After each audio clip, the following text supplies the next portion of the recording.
tunashauriwa tuli kuwakumbusha watu kama vile Mungu alivyoagiza.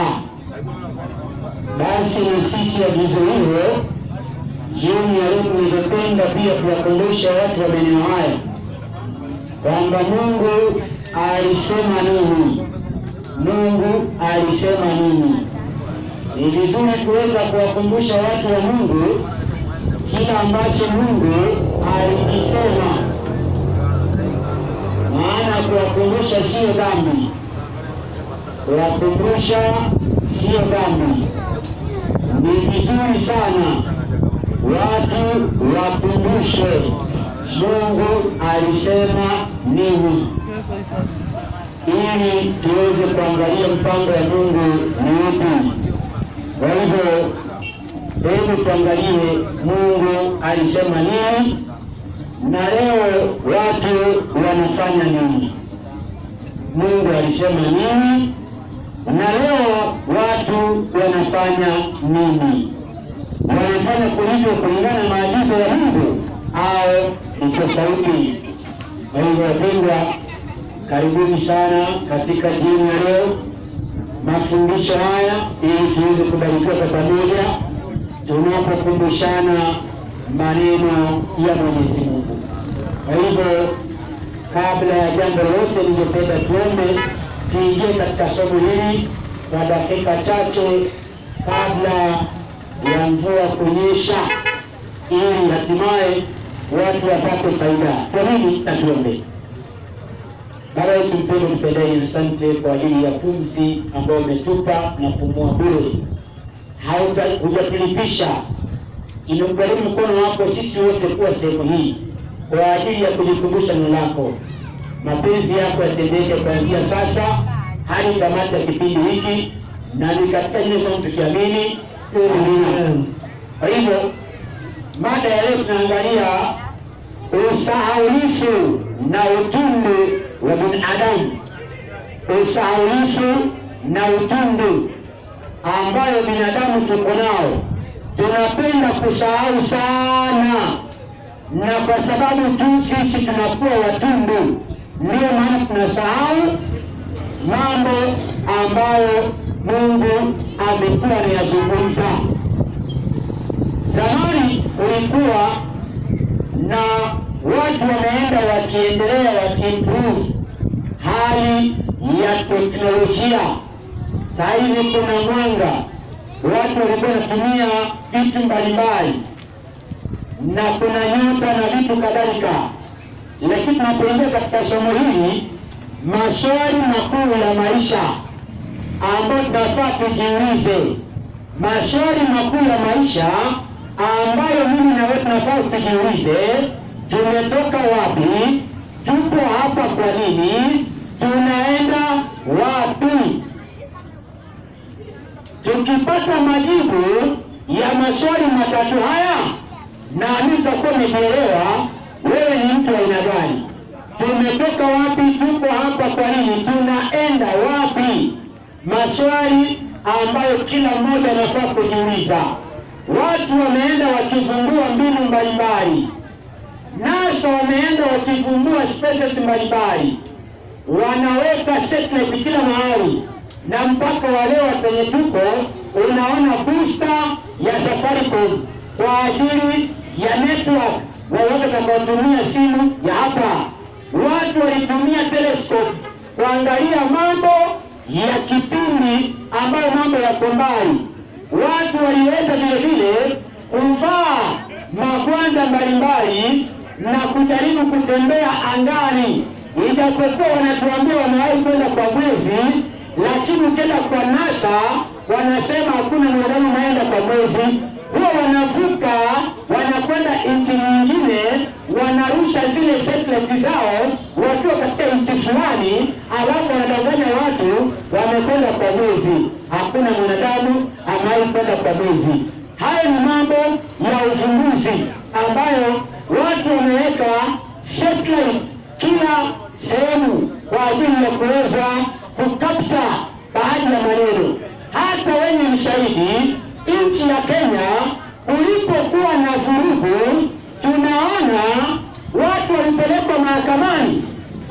Walipopelekwa mahakamani, kumbe kuna satellite hapa juu ambazo wazungu wamerusha zinakapta kila kitu. Ndio satellite hizi zilituma picha kwenye mahakama ya ICC kuambia watu, unasema si wewe unashinikiza hawa watu kupigana na hawa. Hebu angalia hii picha. Wanaangalia hiyo video, wanasema kweli ni nini, na ndio wanatumia ujali. Pia Mungu ako na teknolojia yake ambayo anaitumia na ataitumia kuweza kuhukumu walimwengu kipindi ambacho hukumu itakapofika. Kwa sasa wewe unafanya chochote, fanya kabisa. Kuna watu walitoka kanisa wakaanza kunywa pombe. Kuna watu walitoka kanisa wakawa washerati. Kuna watu wako kanisa bado washerati. Kuna watu wako kanisa bado ni wanasiasa.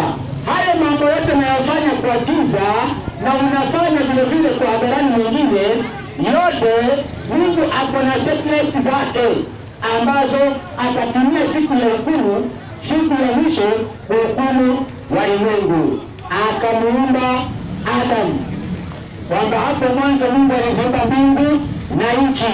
Hiyo ni kauli ipo katika Biblia kwamba hapo mwanzo Mungu aliziumba mbingu na nchi, kulingana na kitabu cha Mwanzo 1:1. Lakini kuna watu fulani wasomi wakaja na elimu ya sayansi, theory, wakaanza kuaminisha watu kwamba Mungu hajaumba dunia. The world ilipasuka, it was around like earth, alafu ikapasuka into atoms. Kwa hivyo kama ni watu kama watu walitokana na wanyama, a certain species zikatokea, zikaanza kuevolve, zikaanza kudevelop from another generation to another generation. Kwa hivyo zikawa zina improve. Ndio wanajaribu kutuambia ilitokea, ikaja, ikaendelea, mwisho wa siku watu wakawa wabadilisha kauli kama hiyo. Lakini Mungu mwenyewe anasema ameumba dunia siku ya kwanza, akaumba mwangaza. Siku ya pili akatenga maji na maji. Siku ya tatu akatenga maji na baadaye anga akaweka, na baadaye vile miti ikawa pale. Siku ya 4 mawingu na vitu kadhalika. Siku ya 5 mwezi na jeshi la mbinguni ikatokea. Siku ya 6 hapa anaomba wanyama pia. Siku ya 6 anaomba wanyama, mwishowe anamalizia mwanadamu, na siku ya 7 kanisa la Mungu likawekwa katika siku ya 7, Sabato. Ni pumziko. Hiyo ni kauli ya Mwenyezi Mungu. Shetani akaja akashambulia kanisa la Mungu, amri ya Mungu, sheria ya Mungu. Shetani akaingilia akaweka yake kutoka katika siku ya 7, akahamisha akarudisha katika siku ya kwanza, akafanya opposite na Mungu. Huyo ni Shetani, akavamia kauli ya Mwenyezi Mungu. Na ndio Mungu alipoumba dunia aliwaambia hivi, ukisoma kitabu cha Hesabu 15:37-38, kuna kitu Mungu alikusudia pale, na akawaambia wana wa Israeli wao wakishona kila nguo yao iwe na kitambaa cha buluu, iwe na kitambaa cha buluu, yani samawati. Inasemaje Hesabu? Hii ilikuwa inamaanisha nini? Buluu, Hesabu 15:37. Kisha Bwana akasema na Musa na kuwaambia, nena na wana wa Israeli, sawa, na kuagiza ya kwamba wajifanyie vishada katika ncha ya nguo zao, katika vizazi vyao, tena ya kwamba watieni katika kila kishada cha kila mchangu cha nyuzi za rangi ya samawi. Kwa hivyo wakaambiwa kila ncha ya nguo, mwisho wa kila nguo waweke vishada vya samawati, yani buluu. Buluu inasimamia nini kwa Mwenyezi Mungu? Buluu inasimamia amri zake 10. Amri zake 10. Ndio maana kanisa la Mungu ni lazima katika mapambo yake kuwe na buluu. Hiyo ndio maana ya rangi ya buluu, kanisa la Mungu. Kuna watu makanisani wameweka rangi ya buluu zile vitambaa, lakini hawasimamii hizo amri. Kenye vitambaa vya buluu vinasema si kenye wao wanamaanisha. Wao kama Jumapili ukina makanisa yao utakuta wamepamba na buluu, lakini hawasimamii hiyo buluu, wameachana amri 10. Buluu inasimamia amri 10 za Mungu. Sasa Mungu akawaambia mjiwekee vishada katika incha ya kila nguo mtakayotengeneza, ikusudi wakati wote utakapokuwa unatembea ukumbuke amri 10. Hili ilikuwa kusudi la Mungu, ukumbuke amri 10. Ndio Mungu naye akaumba dunia, akaweka mawingu ikiwa sky blue. Yani siku unaamka asubuhi, ukijaribu kujinyosha hivi unaona ulimwengu sky blue, ni blue. Kumbuka kwa mawazo yako Mungu ana amri zake. Usiibe, usiue, usizini, kumbuke Sabato, usiwe na sanamu, uheshimu wazazi. Yani hizo amri zote 10 zinasimamia blue. Na ndio mpaka ukienda baharini utakuta bado ni blue. Bahari, mawingu. Mungu akaweka haya kukumbusha watu amri zake ni za milele, watu wakumbuke. Ndio ukiamka asubuhi, ukienda shambani, ukiinua jembe juu, unaona sky blue, mawingu. Amri 10, kumbuka. Hiyo ndio ilikuwa mpango wa Mungu, kuwakumbusha wana wa Israeli, kukumbusha watu wa Mungu. Ndio mpaka leo mawingu haijawahi badilika, bado ni blue. Mpaka wa leo bahari haijawahi badilika, bahari kubwa ile bado inaonekana blue. Hiyo ndio kauli ya Mwenyezi Mungu aliyokusudia. Lakini kwa sababu tunazungumzia somo la utundu wa mwanadamu na usahaulifu, mwanadamu akasahau, akaabudu Mungu mwingine, akavunja amri ya kwanza ambayo ilisema usiwe na Mungu mwingine ila mimi. Wana wa Israeli wakasahau. Dakika chache tu baada ya kuvuka bahari ya Shamu, wakajisahau, wakatengeneza ndama, wakaanza kuiabudu wana wa Israeli. Na ndio mpaka wa leo, yani miaka 2000, siku mbili zimepita, watu wamesahau Sabato ya Mungu, wamesahau, wameweka Jumapili. Kila ibada katika ulimwengu iko na originality. Watu wamesahau Mungu kwa utundu wao, wamejiwekea Jumapili. Wamesahau amri za Mungu ya 7 inasemaje. Mungu aliumba hizi vitu zote, na ndio akasema katika Kumbukumbu la Torati sura ni ile ya 4 mstari wa 16 ama 16 anasema mpaka 18, hata utakaposhawishiwa jeshi la mbinguni lote, ukaona nyota, ukaona mwezi, ukaona jua, chochote mbinguni, usijaribu kushawishiwa kuviabudu. Kinyume na hapo, unakuta dada zetu, ndugu zetu Waislamu wanaabudu mwezi. Ndio unakuta kila msikiti lazima ukuwe na mwezi na nyota. Mwezi na nyota. Pia ukienda katika mambo ya Walawi 26 mstari wa 1, Mungu anashipiga marufuku usijaribu kuweka mbele yako jiwe ukaliabudu. Kinyume na hapo, Waislamu wameweka jiwe wanaliabudu kule Maka. Ndio nakuta Muislamu hawezi fanya ibada yake akiangalia huku, lazima angalie Maka, kule ndio Mungu wake aliko, ndio tasikika. Hawezi angalia huku wala huku, lazima angalie Maka, maana pale ndio kuna jiwe ambalo wameweka pale wanaliabudu. Haya, si uongo. Sikia, jione, kuja ujione, kuja wewe mwenyewe ujione, kuja ujione. Hatusemi uongo, kuja tu ujione, pole pole, kuja ujione. Hatusemi uongo, hatusemi uongo. Sisi hatusemi uongo. Tunataka kudhibitisha kila jambo. Ni sharti tuweze kudhibitisha. Tunadhibitishaje kwa kila jambo? Angalia, je, Waislamu ni kweli wameweka jiwe kule Maka wanaliabudu? Hebu soma hiyo kitabu kile cha Walawi 26:1. Mungu wa mbinguni anasema nini?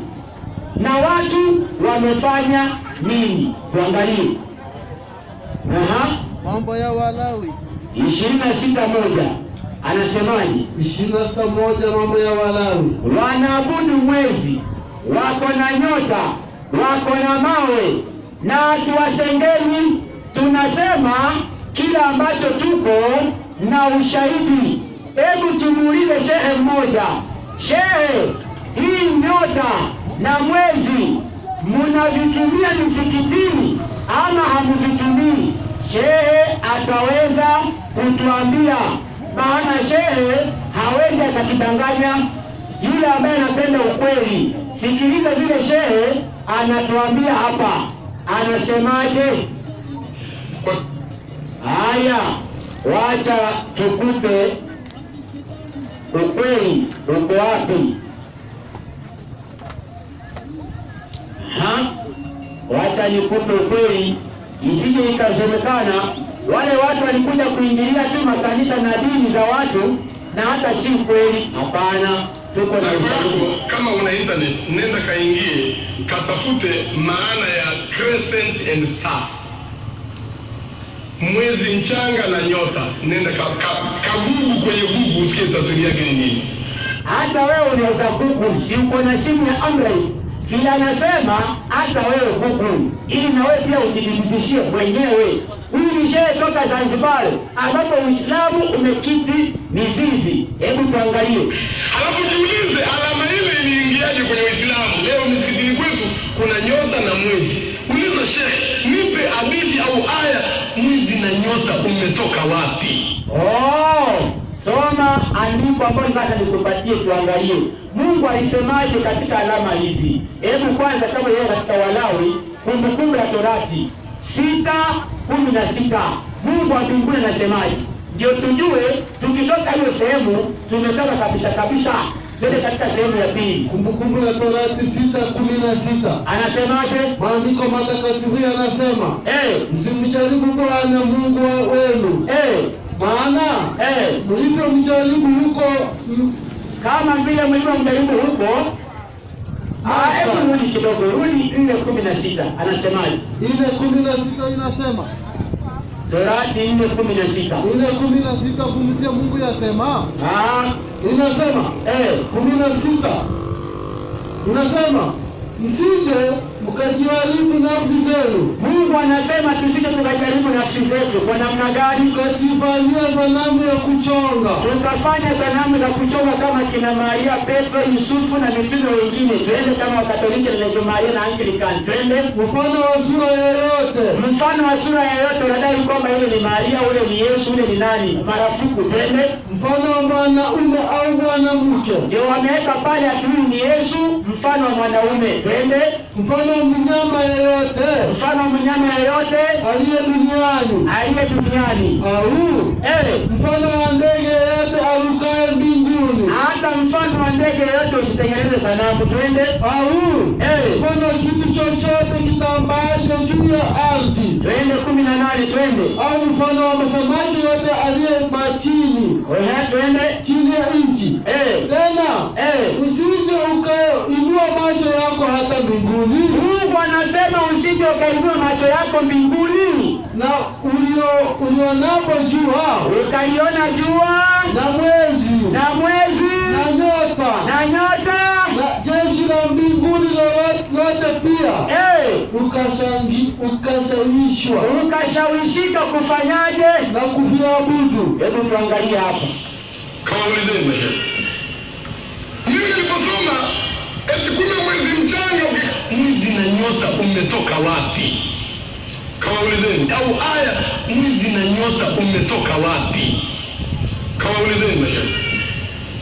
Mimi niliposoma eti kumbe mwezi mchanga ukikaa kulia na nyota ikiwa kushoto, maana yake imani ya kishetani. Na ndio maana wao wanasema dini yetu ya ushetani. Kumbe wao wamesoma yale ni lebo za Freemasonism. Ukikaa mwezi kushoto, nyota kakaa kulia, maana yake uchawi. Ndio kwa hiyo wanadai tena dini yetu ya uchawi. Lakini mimi nikawauliza mashaikh, hii alama imetoka tupeni hata hadithi dhaifu inayoonyesha mwezi na nyota ni alama ya Waislamu. Tupeni. Hakuna atakayekwambia. Sasa ilifikaje hapa mpaka leo mkijenga msikiti mnagombana? Kuna msikiti fulani unataka kupigana. Kisa ile nyota walichora ina pembe 6. Sasa wanapingana. Hii sio ya Kiislamu bwana. Hii ya Kiyahudi bwana. Unasema hii ya Kiislamu ina pembe ngapi? Ina pembe 5 kwa sababu ya nguzo 5 za Uislamu. Inna lillahi wa inna ilaihi raji'un. Sasa hiyo mambo tunachomekewa tu. Lakini watu wengine imetoka wapi? Kwa dini yetu hii ni sana kwa Uislamu. Nyota na mwezi imetoka wapi? Shehe anauliza Waislamu wenzake, mulitoa wapi hiyo alama? Mulitoa wapi? Maana kweli inaashiria ni alama za Freemason. Imekuwaje Waislamu kuweka nyota katika misikiti?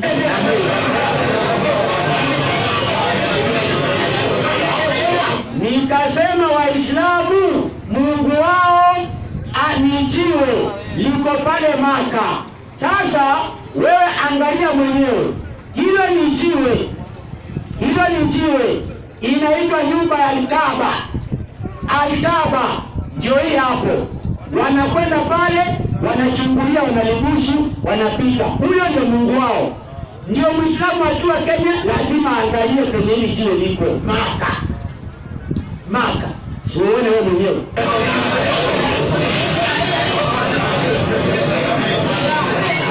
Alafu mtu anakuambia hii dini itafikisha watu mbinguni. Mbingu gani? Mbingu gani? Mungu akasemaje Walawi 26:1? Twende. Walawi 26:1 maandiko yanasema. Yaani watu wanaacha Mungu kuabudu Mungu, wanaabudu mawe, wanasema ati ni Mungu. Mawe. Sasa 26:1 ni Walawi. Msifanye sanamu yoyote. Wala msisimamishe sanamu ya kuchonga. Msisimamishe nini? Sanamu ya kuchonga. Wala mnara. Wala nini? Wala msijiweke jiwe lolote. Msiweke jiwe lolote. Unaona hao wameweka jiwe.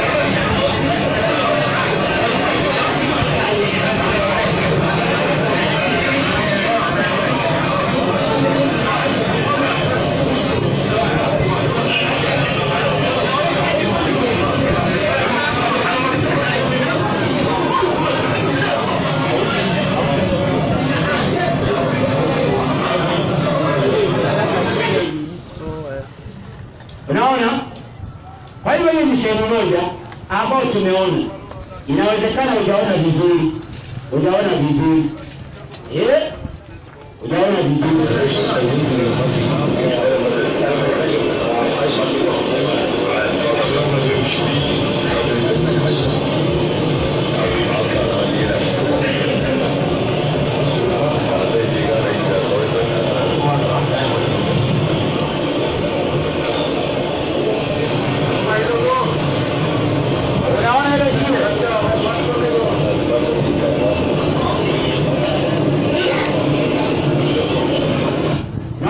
Waislamu wanachungwa na askari Saudi Arabia.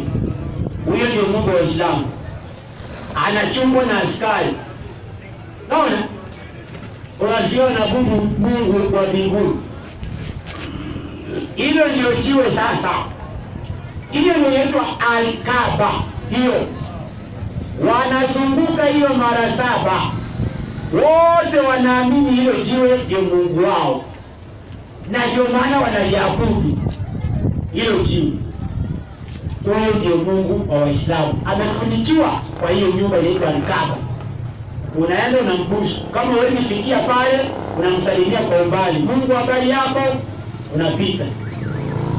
Ndio mambo ambayo wanaenda kufanya wakati wa hija. Leo nilikuwa nakupitisha tu, sizungumzi hiyo, nikazungumzia utunu wa binadamu. Ndio tunazungumzia. Sasa turudi pale. Mungu akaweka marufuku aje watu wasifanyeje, wasiabudu mawe na wasiabudu chochote kile masanamu. Mungu amepiga marufuku. Kwa hivyo Pendwa, hiyo ni jambo nafaa uelewa. Watu wanakuwa wasaulifu mara moja. Wakati Mungu amesema hivi, wao wanaamua kufuata mambo ya ibilisi mara moja. Na mambo ya ibilisi ndiyo yanafuatwa sana kuliko chochote kile. Kwa hivyo Mungu akasema nini alipoumba mbingu na dunia? Akasema ikumbuke siku ya Sabato uitakase. Kutoka 20 mstari wa 8. Mungu akasema ikumbuke siku ya Sabato wewe ni mwenye kuitakasa. Kwa hivyo hiyo ni kauli ambayo Mungu aliweza kuizungumzia.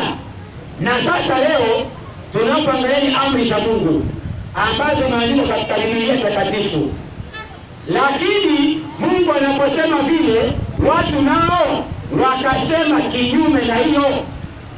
Anasema yeye ndiye muumba wa mbingu na ardhi. Hebu tengeneze kwanza mambo kadha hapa, maana hiyo pia tutahitajika. Songe mbele bado. Funiko.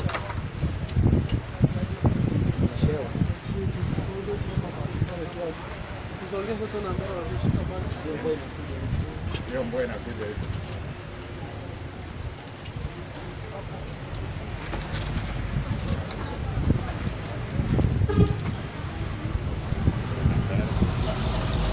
Sasa imani vipi?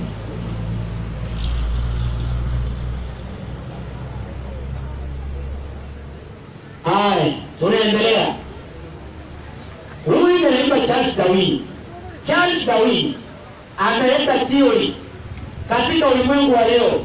Ukifika tu form 1 syllabus za Kenya ama ulimwenguni, form 1 unaanza kufundishwa mambo ya theory. Theory inayozungumzwa kutokana na Charles Darwin kwamba dunia haijaumbwa na Mungu. Dunia haijaumbwa na Mungu na watu hawajaumbwa na Mungu. Watu wamekuwa wakiinvolve kutoka kwa apes. Walikuwa sokwe, wakainvolve, wakaanza kutembea kwa miguu miwili, baadaye wakaanza kuota moto, wakaanza kumea kuwa kama wanadamu. Ndio wakawa wanadamu mpaka sasa hivi kwenye tuko. Tunajiuliza kama kweli watu wametoka kwa nyani, mbona leo nyani bado wako na watu wako? Kwani waliacha kuinvolve? Waliacha? Mbona mwanadamu akizaliwa, mbona hazaliwa akiwa na mkia? Mbona hazaliwa akiwa na manyoya? Mbona hazaliwi akiwa na miguu miwili kama vile nyani ama sokwe jinsi alivyo? Mbona tunaona kuna sokwe na kuna wanadamu? Kwa hivyo Charles Darwin atadanganya watu kupingana na mpango wa Mungu. Na ndio wengine wakadai watu wametokana na apes ambazo pia wamefanya kuevolve kutokana na wanyama mbalimbali. Ndio leo watu wamekuwa watu jinsi walivyo. Hiyo ni akili ya ibilisi kupitia mwanadamu anaitwa Charles Darwin. Scientists ndio maana wamedanganya watu wengi. Watu wanafika mahali kusema hakuna Mungu. Lakini sayansi halisi unafafanua ushahidi wa uwezo wa Mungu na uumbaji. Sayansi halisi inafundisha uwepo wa Mungu, lakini sayansi kinyume na hiyo inakataana na Mungu. Juzi nikaangalia mwaka jana ilikuwa kota ya ngapi? Kota ya pili katika kanisa la Wasabato. Lesson ilikuwa inazungumzia mambo ya uumbaji. Science, ile lesson ilikuwa inazungumzia nini? Sayansi na Mungu. Na ilipofika katika topic fulani, watu kwa sababu leseni haifundishi, yani leseni ya Wasabato, Yesu tu wameingia wakaandika wanasema nini? Ati jua ndio inazunguka dunia. Jua linazunguka dunia.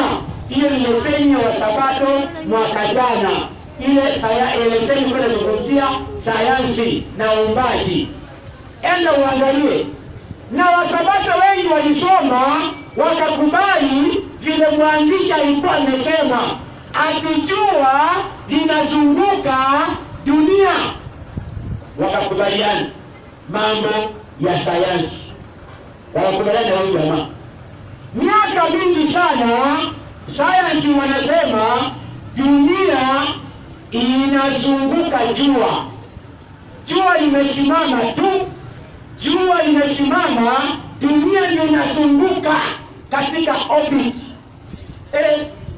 Nikauliza Mungu, ni kweli ama ni urongo? Isaidie kitabu kimoja kinaitwa Mhubiri 1:7. Anasemaje? Tuulize, kati ya jua na dunia ni kipi kinazunguka? Hebu nisaidie, ni dunia ama ni jua? Sayansi wanatuambia ni jua, ni dunia ndio inazunguka jua. Akijua ni kubwa na imekaa tu pale pale, kwa hivyo dunia ndio huwa inazunguka. Wasabato wakachukua ile elimu ya huyu jamaa na ndio walifundishwa hata mpaka leo. Wasabato tuwauliza nini kinazunguka, watakwambia tulifundishwa ni hii dunia. Soma hiyo Mhubiri 1:7. Mstari wa 7 inasema, twende. Mito yote huingia baharini. Walakini bahari haijai. Twende. Huko iendako mto, ndiko irudiko tena. Sawa. Mambo yote yamejaa uchovu. Sawa. Usioneleka jicho halishibi. Anga 5 basi. Una kitu pale. Twende. 5 inasema, jua lachomoza. Jua linafanyaje? Linachomoza. Jua linafanyaje? Linachomoza. Wasabato wamefundishwa na huyu jamaa, akijua ndio linafanya nini? Linazunguka. Dunia linafanya nini? Dunia inazunguka jua. Lakini Mungu anasema jua linafanya nini? Linachomoza. Alafu na jua lashuka. Jua linafanya nini? Lashuka. Kumbe jua ndio linafanya linazunguka. Sio dunia. Ayubu asatamani. Ile kitabu cha Zaburi, tupate ushahidi mwingine. Ni kweli ama ni uongo? Ayubu Zaburi 19. Niangalie pale mstari wa 4 anasemaje? Twende. Zaburi 19 mstari wake ni wa 4. Sauti yao imeenea duniani mote. Sauti imeenea duniani mote. Na maneno yao hata miisho ya ulimwengu. Katika hizo wameliweka jua hema. Mungu ameliwekea jua nini? Hema. Ndio inaitwa ozone layer. Twende. Kama bwana harusi. Kama bibi harusi na bwana harusi. Kama bwana harusi. Twende. Akitoka chumbani mwake. Jua linachomoza kama bwana harusi akitoka. Kama bwana harusi akitoka wapi? Chumbani mwake. Sawa. Nafurahi. Tena nafurahi. Kama mtu aliye hodari. Twende. Kwenda mbio. Jua linakwenda mbio. Jua linakwenda mbio. Twende. Katika njia yake kuna equator. Aya. Kuna equator. Kuna longitudinal 2, 3. Kuna equator. Mungu ameweka barabara ya jua. Inatembea ikichomoza mpaka ikielekea kutua. Leo watu Yesu tunaongea katika Wasabato wanafundisha watu hii elimu. Ati dunia ndio inazunguka, si jua. Lesoni hiyo wale ambao wanasoma nenda uangalie ile kwa ile last year na leo ni kote ya pili. Naona hiyo ni elimu ambayo imeingia. Watu wanamwacha Mungu. Na ndio hii. Acha nimalize hayo mwalimu. Naam.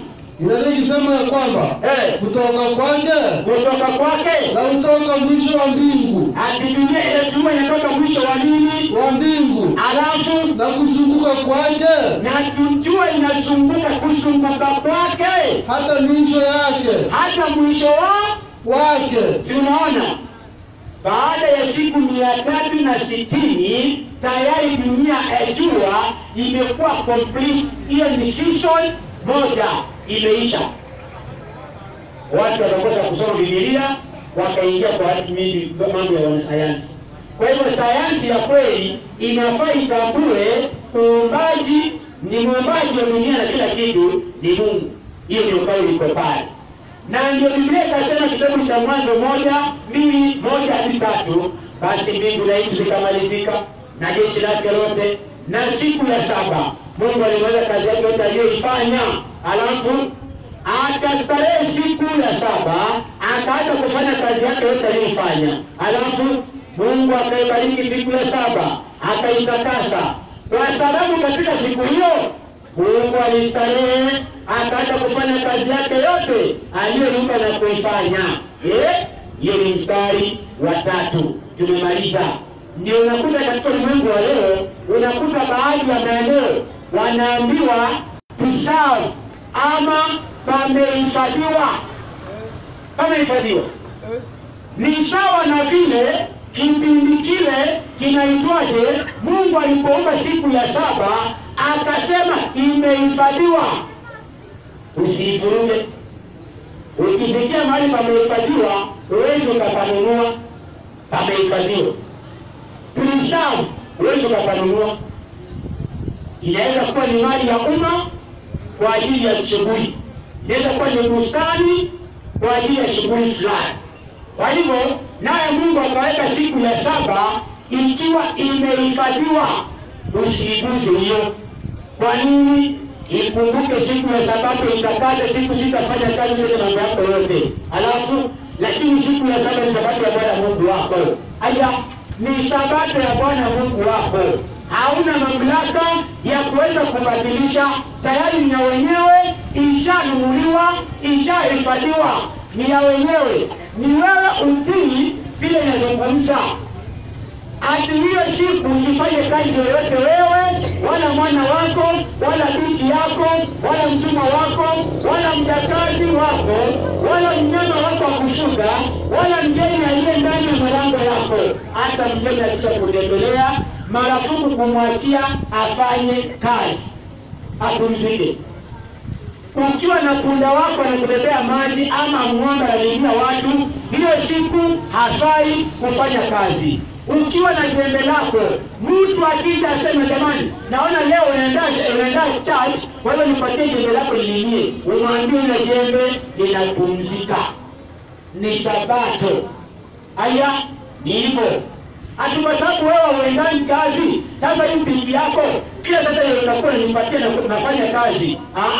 Pikipiki inapumzika. Inapumzika. Kinyume na hapo, wengine wanaenda kanisani, pikipiki inafanya kazi. Waenda kanisani, duka inafanya kazi.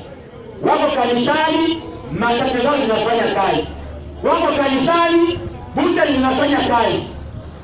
Umevunja amri hii. Umeivunja. Hata mfanyikazi wako marufuku. Hiyo ndiyo amri ya ngapi? Ya 4. Maana kwa siku sita Bwana alifanya mbingu na nchi na bahari na vyote vilivyomo, akastarehe siku ya saba. Kama Mungu alistarehe ama alipumzika, ni nini wewe kinakusumbua? Mwenye amekuumba, mwenye anahifadhi uhai wako anapumzika, mbona wewe usipumzike? Wewe ndio uko na shughuli nyingi kuliko mwenye amekuumba. Hiyo ni hatari. Hiyo ni hatari. Hiyo ni hatari.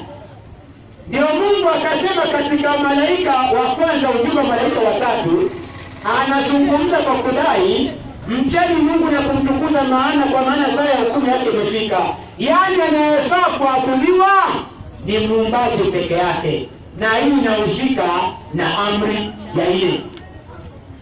Ujumbe wa malaika wa 3 unahusika tu na amri ya 4. Anayefaa kuabudiwa, ibada ni kati ya ibilisi na Mungu. Watu wanaacha kuabudu Mungu, wanaabudu ibilisi. Mungu Sabato, Jumamosi. Ibilisi, Shetani, Jumapili. Ndio watu wamekataa.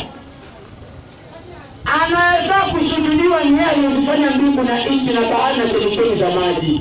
Bwana wa Jumapili ni Konstantini. Bwana wa Sabato 12 mstari ni ule wa 8 Mathayo. Ni nani Bwana wa Sabato? Twende. Sikia vile maandiko yanasema. Bwana wa Jumapili mwanzilishi anaitwa mfalme Emperor Konstantini kupitia utawala wa Kirumi ambao umefungua kanisa la Roman Catholic. Kwa hiyo bwana wake kwa sasa anaitwa Pope kwa ufupi.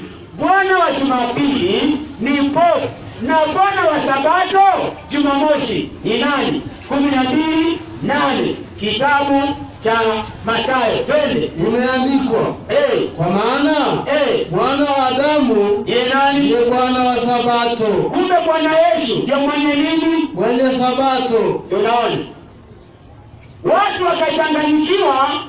Yesu anaposema mimi ndio Bwana wa Sabato, atunasema ukiwa na Yesu kwa Sabato. Si kweli. Kuna Sabato na kuna bwana wake. Haya, hiyo ni kusema nini? Kuna mume na mke wake, kuna mke na mume wake, kuna pikipiki na mwenye pikipiki. Mwenye pikipiki si pikipiki, hapana. Kuna hii spika na mwenye spika. Mimi sio spika, mimi ni mwenye spika. Yaani kuna spika na kuna mimi, mambo mawili. Kwa hivyo kuna Sabato na mwenye nini? Mwenye Sabato ambaye ni Yesu. Jumapili, mwenye Jumapili ni Pope ama Konstantino. Kama itaingia ngojea Yesu akuje, uzuri akuje kuhubiri, anakuja kuhukumu. Wito wa kumcha Muumbaji kwa ujumbe wa malaika watatu bado unaashiria katika ile amri ya 4. Kama utaitunza wewe unamheshimu Mungu. Ukikosa kuitunza hata urukeruke, Mungu anasemaje? 7:7 Marko. Leo watu wanaenda kanisani, Mungu anasema nini kwa hao watu? Na tumehubiri hao watu wakiwa hapa juma nzima, tumehubiri, wamesikia. Kwa hivyo kulingana na Biblia wameenda kanisani leo, Mungu anawaambia nini? Twende. 7:7 ni kitabu cha Marko mtakatifu. Inasemaje? Nao ni abudu bure. Kuna watu wameenda leo kanisani kumwabudu Mungu bure. Kwa nini? Wakifundisha mafundisho yaliyo maagizo ya mwanadamu. Kwa nini? Yaani ninyi mwaiacha amri ya Mungu. Watu ambao wameenda leo kanisani wanatoka hili eneo, walisikia ujumbe, wameiacha amri ya Mungu, wamefuata nini? Na kuyashika mapokeo ya mwanadamu. Wao wameshika mapokeo ya Pope. Unaona? Wameacha amri ya Mungu. Kwa hiyo ndio wanaenda kuabudu, lakini ibada yao Mungu anasema ni bure. Ni bure. Hiyo ndio kauli iliyoko hapo. Ikumbuke, si ati inaanza hapo, hapana. Sabato ilianza na Musa, hapana. Imeanza Eden na Adam, mwanadamu wa kwanza. Ndio ikifika kitabu cha Kutoka, ikumbuke, maana yake ilikuwepo, unakumbushwa. Hiyo ndio kauli iko pale. Marko 2:27 naye ikasema Sabato ilifanyika kwa ajili ya mwanadamu. Watu wakasema ati Sabato ni kubwa kuliko mwanadamu, kwa hivyo wewe unaweza kutawala. Hapana, si kweli. Tafsiri ndio wewe unafasiri vibaya. Ukisikia Sabato ilifanyika kwa ajili ya mwanadamu, maana yake simu ilifanyika kwa ajili ya matumizi ya mwanadamu. Huwezi pata kuku akitumia simu. Hakuna siku utapata kuku ama mbuzi ama ng'ombe ikitumia simu. Marafiki, ilitengenezwa tu kwa ajili ya mwanadamu. Hivyo hivyo Sabato pia iliumbwa, ikatengenezwa kwa ajili ya mwanadamu. Mwanadamu akaumba siku ya 6, ya 7 akaumbiwa Sabato kwa ajili yake. Kama wewe ni mwanadamu, Sabato ni kwa ajili yako. ujumbe unafika. Nadhani kwa walengwa hata ukiwa kwa nyumba bado unafika. Sabato ni zawadi ya upendo wa Mungu kwa watu wote duniani. Haya, kwa nini usikubali hii zawadi ambayo Mungu amepatia wanadamu? Kwa nini usikubali? Jumba la kifahari ni katika wakati ule. Ulimwenguni katika nuru. Ati Mungu akasema iwe nuru. Day one ikawa nuru. Mungu akasema iwe nuru, ikawa nuru.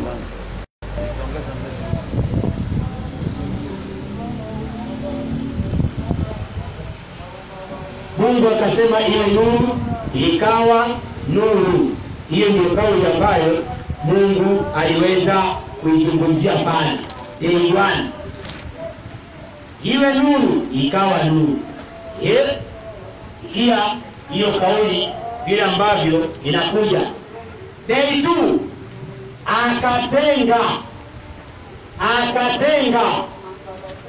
akatenga nini? Maji na maji, kuwe na anga. Kati ya maji na maji kuwe na anga, maji mengine chini mengine juu, kisha kuwe na anga. Day 2. Day 3 haya, si ndio hiyo? Maji ya chini yaende baharini, mito, maziwa yote yakaenda. Mungu anaamrisha, vitu vinafanyika. Day 3 ukaumbwa mimea, ikaanza kuchipuka kila mimea. Day 4 wanyama, samaki wa baharini wakaumbwa, kila aina ya species za bahari zikaumbwa. Day 5 ndege wa angani wakaumbwa, Day 6 wanyama wakaumbwa mara ya kwanza, alafu the last part day 6 mwanadamu akaumbwa. Na tufanye mtu kwa mfano wetu, kwa sura yetu, wakatawale viumbe vyote. Mwanadamu akaumbwa siku ya 6. Hiyo siku ya 6 alipoumbwa, akapatana siku ya Sabato ibada. Mungu mwenyewe akawa ndiye anafundisha mwanadamu Adam, leo ni siku ya Sabato, itakuwa ni siku ya ibada katika wanadamu wote. Kwa hivyo alimpa kama zawadi, Mungu akampa Sabato kama zawadi mwanadamu wa kwanza. Ndiye akasema mbingu na nchi zikamalizika na jeshi lake lote. Kwa hivyo tunaangalia nini? Siku ya 7 kuna mambo matatu Mungu alifanya. Alipumzika, alibariki, alitakasa. Alipumzika, alibariki, akaitakasa. Mambo matatu Mungu aliyafanya: alipumzika, alibariki, alitakasa. Kwa Biblia yote hakuna mahali Biblia imesema siku nyingine yote ilibarikiwa kando na Jumamosi, Sabato peke yake. Hakuna. Ni siku moja tu ilibarikiwa ikatakaswa. Hizo zingine zote hakuna mahali ilibarikiwa ikatakaswa. Ushahidi Mwanzo 5:1-5 nasemaje? Tuangalie day 1. Ilibarikiwa ikatakaswa au vipi? Mwanzo 1:5. Mwanzo 1:5. Mwanzo 1:5 kumzia Mungu inasema. Yasemaje? Mungu aliita nuru mchana. Mungu akaita nuru mchana. Na giza akaliita usiku. Na giza akaliita usiku day 1. Ikawa jioni, ikawa asubuhi siku moja. Ikawa jioni, ikawa asubuhi siku moja. Imeisha. Imeishia hapo mwalimu. Kwa hiyo hakuna kubariki wala kutakasa. Unaona sasa mstari wa 9, mstari wa 8. Mstari wa 8 inasema, Mungu aliita lile anga mbingu. Sawa. Ikawa jioni, ikawa asubuhi siku ya pili. Ikawa jioni, ikawa asubuhi siku ya ngapi? Ya pili. Haijabarikiwa na kutakazwa. Hivyo ndivyo vizazi vya Mungu vilifanyika. Kwa hivyo ni siku moja tu Mungu alibariki, akaitakasa, na yeye mwenyewe alipumzika. Na akakusudia pia wanadamu wawe wakipumzika. Hiyo ndio siku ya ibada. Mungu alifanya hivi. Ndio siku ambayo pia ndoa, wanandoa, ndoa takatifu, pia ile ni baadhi ya vitu vitakatifu. Kile kitu ambacho mwanadamu anatoka nacho katika Ada vile vile Eden ni Sabato na ndoa. Sabato na ndoa. Vitu ambavyo Mungu alipomfukuza Adamu kutoka pale katika ile bustani ya Eden, baada ya mwanadamu kumkosea Mungu, basi alitoka pale na ndoa na Sabato peke yake. Ndoa ni takatifu, Sabato ni takatifu. Ukicheza na mambo haya mawili, moja wapo kati ya hiyo, ndio utajua Mungu ni nani siku ya kiyama ikifika. Ndio utajua. Pia katika Sabato niangalie kitu moja. Kitabu kile cha Kutoka. Kutoka 19:15. Sikia Mungu anasemaje? 19:15 pumzi ya Mungu inasema. Inasemaje? Akawaambia watu, muwe tayari siku ya tatu. Muwe tayari siku ya ngapi? Ya tatu. Hiyo sasa ni siku inaitwa Thursday. Mungu anaambia Musa awaambie wale watu wawe tayari siku ya Alhamisi. Wajiandae kwa namna gani? Siku ya Wednesday. Twende. Msimkaribie mwanamke. Msifanyeje? Msikaribie mwanamke. Twende. Ikawa siku ya tatu. Wakati wa asubuhi. Palikuwa na ngurumo. Kwa hivyo ndio kipindi kile wale kukutana nani? Na Mungu. Kwa hivyo kulingana na Biblia, ikifika siku ya Sabato, yani Ijumaa, haufai kukutana na mke wako kimwili. Heshimu Sabato. Kwa nini? Isaya 58:13. Mungu anasemaje? Isaya 58:13. Maana wale ambao wananajisi Sabato wanadai wako ndani ya Sabato na wamenajisi. Usiku kucha wamelala na wake zao wametamiana, bado hujatoka Sabato. Wewe na mwenye ameenda Jumapili ni same. Teremka andiko. Pumzi ya Mungu imeandikwa. Inasemaje? Kama ukiuza mguu wako, usifanyeje? Usiharibu Sabato. Twende. Usifanye anasa yako siku ya utakatifu wangu. Usifanye anasa yako siku ya utakatifu ya Mungu. Sabato inaanza jua likizama. Tena mpaka jua takapozama. Kwa hivyo Ijumaa marufuku kukutana na mke wako kimwili. Hizo ni anasa zako. Hayo ni mambo ya kupendezayo. Uko na siku 6, fanya mambo yako yote. Ikifika siku ya 7, kaa kando, jitakase, kutana na Mungu wako. Hiyo ni kauli katika siku ya Sabato. Siku inaleta tofauti gani? Nauliza. Methali 14:12. Maandiko yanasema iko njia inaonekana kuwa sawa machoni pa mtu, lakini mwisho wake ni njia za mauti. Tunauliza, siku inaleta utofauti gani? Mwalimu mkuu E.W. Thomas, Herald of Gospel Liberty, mwanadamu alisema mwanadamu asingeweza kutunza Sabato ya asili na kumsahau Mungu. Wakati ungetunza tu Sabato ya kweli, uweze kumsahau Mungu. Lakini kwa sababu ya kutunza Sabato ya kweli, unatunza bandia, watu wengi wanasahau Mungu. Wanakaa kana kwamba ni wao wamejiumba. Hiyo ni tatizo kubwa. Naona katika Agano la Kale lote Sabato ilikuwa ni ishara kati ya Mungu na watu wake. Hiyo ni Agano la Kale. Na hayo ni mambo ambayo yako katika Biblia. Bado kwenye Agano la Kale, Mungu alikuwa anawapa chakula wana wa Israeli wakiwa jangwani. Ananyesha mana siku 6. Hiyo siku ya 6 ananyesha maradufu yenye watakula mpaka Sabato. Tunaona vile tunavyoona hapo. Hayo ni mambo yako katika Biblia. Soma kitabu cha Kutoka 16. Niangalie mstari wa 20. Anasemaje? Kutoka 16:20 hadi 25 inasema, lakini hawakumsika Musa. Sawa, hawakumsikia Musa. Wengine miongoni mwao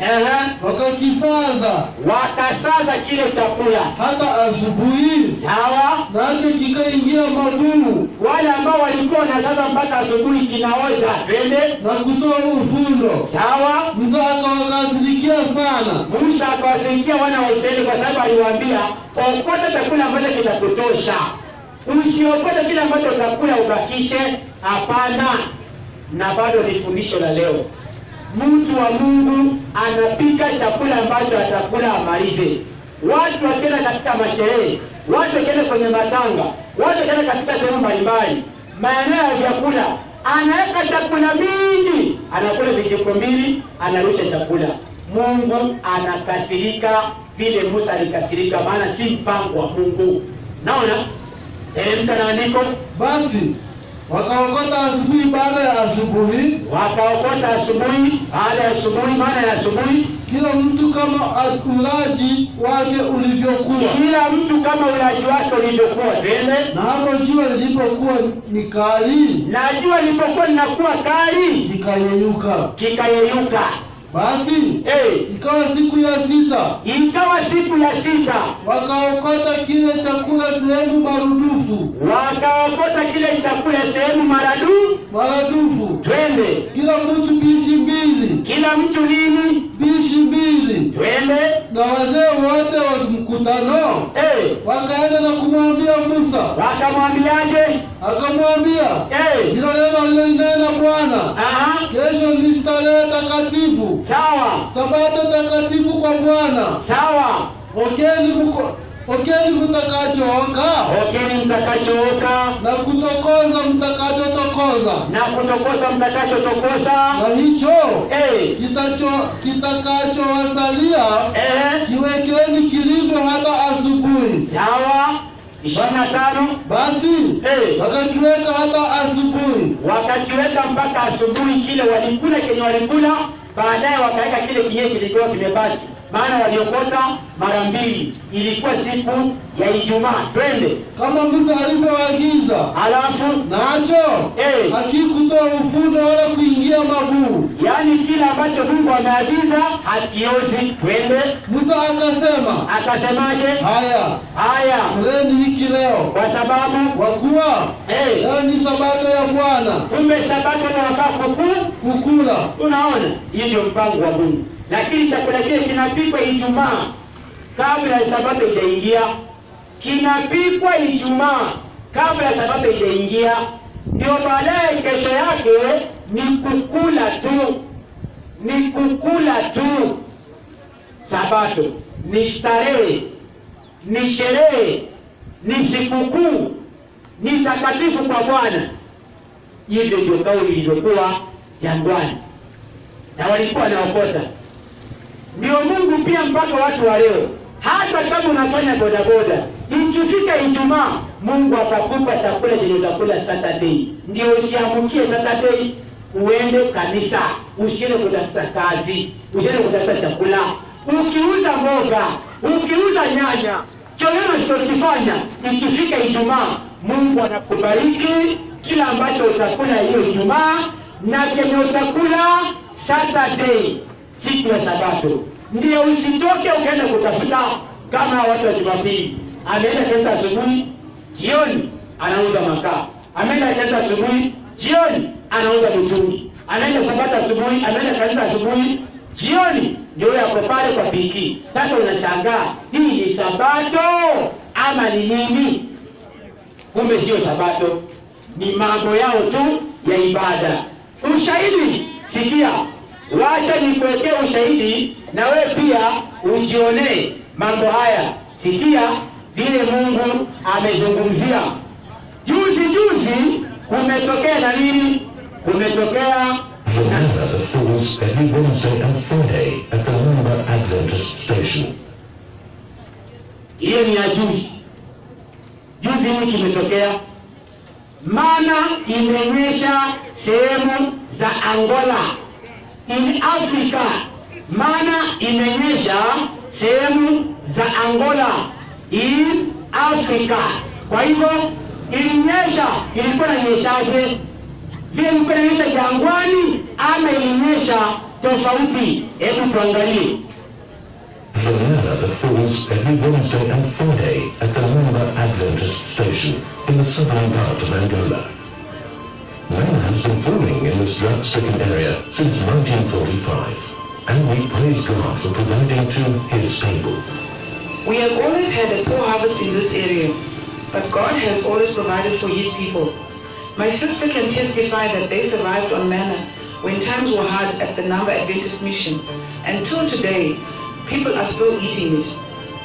Curiosity killed the cat, and so City Media's director, Noel Silanda, visited the area in the Angola to get the first-hand information. And as they say, here we are at Nama Adventist Mission Station. We came, we saw, we smelled, we typed, and now I'm testing for the third time just to convince you that indeed this is manna from heaven. Hiyo ni Afrika. Kuna ukilewa sabato ni Jumamosi. Huyo ni Mungu anazidi. Everything that I've ever eaten that is so good. I've also come to taste the manna, and I can't really describe how it tastes like. Watu wanatoka katika sehemu mbalimbali bila testify. It's like cake. I really don't have words to describe how it tastes like. Exactly, I don't know how to describe it. I just know that it's white and it's sweet. But the real taste, I can't have anything to compare with.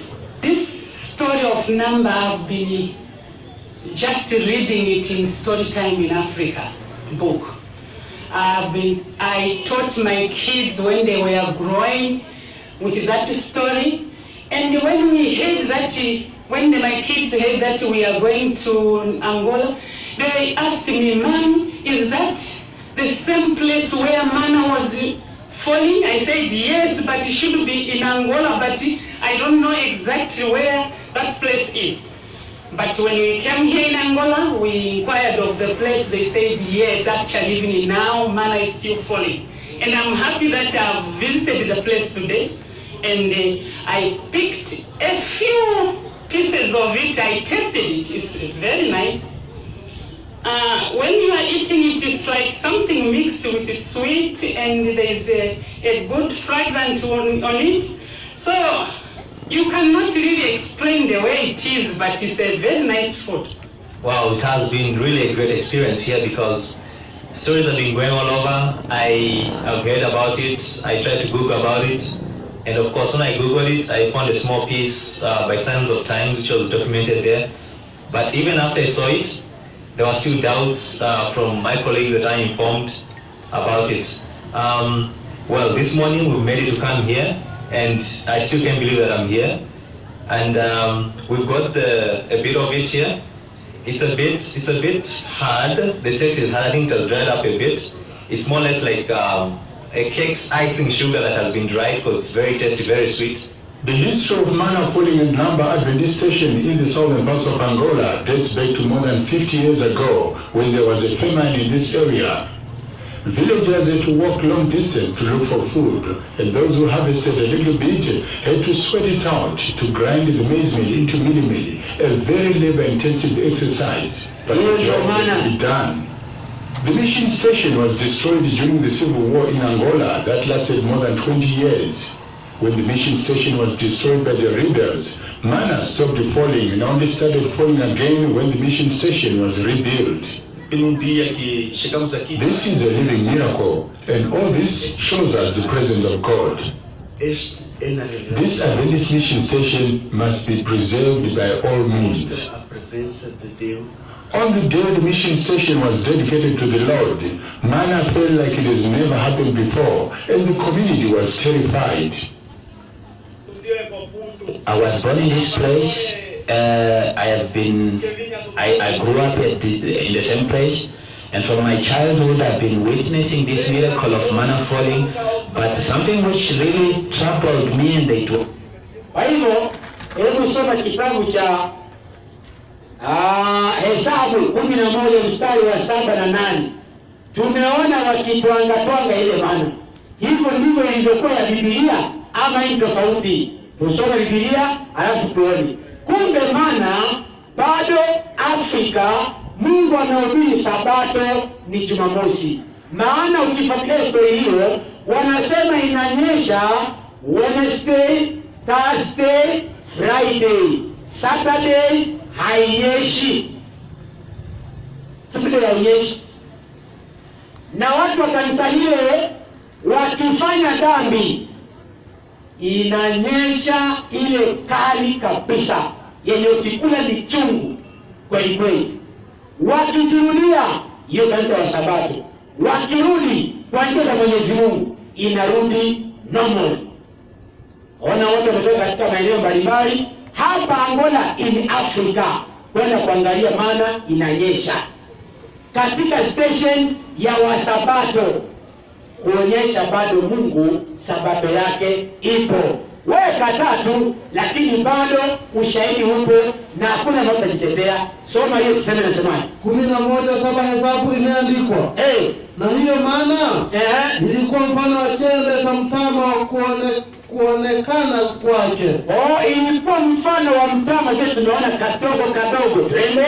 Kulikuwa kama kuonekana kwake kama bedula. Watu wakazunguka wakikusanya vile wao wanazunguka wakikusanya, kisha wakaisaga. Na tunaona wale wanatwanga, wengine wanaisiaga, twende kwa mawe ya kusagia. Tunaona wale wakitwanga kwa mawe ya kusagia, twende au kuitwanga, wakaitwanga. Unaona, kumbe ni maana ile tu. Hiyo ni kusema Mungu bado yuko.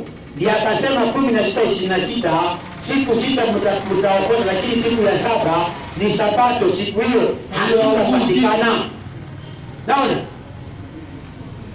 mtakataa kuyashika maagizo yangu na sheria zangu hata lini? Maana kuna wengine watoka Sabato kwenda kutafuta. Mungu akauliza, ni mpaka lini? Kama leo kuna baadhi ya watu wa Sabato lakini bado wanatoka nje, anafanya boda kidogo, anabeba kuanzia asubuhi, ikifika saa 4 hivi anakimbia kanisa. Yaani kuna watu ambao wana biashara katika siku ya Sabato. Hiyo ni amri ya ile. Hata ukiangalia anakataa Mungu, vile ambavyo Mungu anafanya mambo yake. Ndio Mathayo 5:17 anasema, si kuja kutangua Torati, hapana, wala manabii. Yesu hakuja kuondoa amri, hapana, alikuja kutimiliza. Luka 4:16 Yesu mwenyewe alikuwa anaenda kanisani kama ilikuwa desturi yake. Lini? Sabato. Akaenda zaidi hapa alipoelewa. Na siku ya Sabato akaingia katika sinagogi kama ilivyokuwa desturi yake. Kawaida yake anakwenda katika sinagogi. Sabato si Jumapili. Haiko kwa Biblia. Leo mtu anayehudhuria na kwenda kanisani amezeeka. Ukimuuliza watu maandiko ya Jumapili, hana taarifa wala muhtasari. Maana hakuna. Hiyo Biblia inatumika kuhukumu wakati hapo alikuwa anaibeba. Kwa hivyo tahadhari kabla ya hatari. Yesu alitunza Sabato ya Biblia kweli. Mkinipenda mtashika amri zangu kweli. Kama mpendi Mungu, amri zake hawezi ukashika. Kwa hivyo wale ambao wanashika wanapenda Mungu, lazima amri wakamate. Kwa hivyo ukiona mtu amekataa Sabato, anakwenda Jumapili ama Ijumaa, huyo mtu ni mzuri, yeye ni kama mbingu na ardhi kwa Mungu. Haipelekani. Yesu akafundisha, ombeni hata wakati wa kuja. Unajua ndio anasema Sabato iliisha. Sikia. Yesu alipofika katika kitabu cha Mathayo 24, dalili za kurudi kwake, anasema ombeni ili kukimbia kwenu kusio wakati wa baridi wala siku ya Sabato. Ile siku itakapokuwa nakuja. Ati Yesu akiwa anakuja, watu tuombe sana, isiwe ni wakati wa baridi ama wakati wa Sabato.